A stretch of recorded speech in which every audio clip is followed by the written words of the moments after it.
Hello everyone, welcome back. In this video, I will show you how to sell your PulseChain and PulseX. For that, you need to open your web browser and in the search bar, you simply need to type pulsechain.com. This will land you on the official website of PulseChain where you are going to see this prompt which says that you can trade PRC20s on PulseX.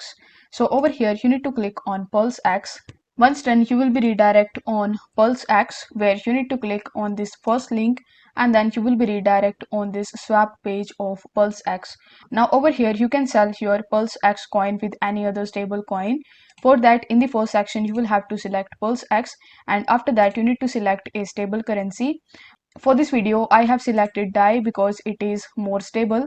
Then you need to click on connect wallet and after connecting your wallet with it, you are going to get DAI coins in your wallet.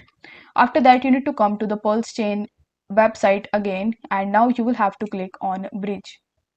After that, you need to click on connect wallet in the top and then you need to simply connect your MetaMask or your Trust wallet with it.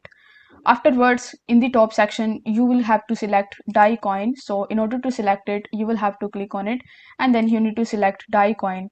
After selecting DAI over here, you will have to enter the amount that you want to swap and then you will have to select Ethereum and you are going to convert your DAI coin into Ethereum in your wallet. So if the video was helpful, then don't forget to like the video and subscribe to the channel. Thank you so much for watching.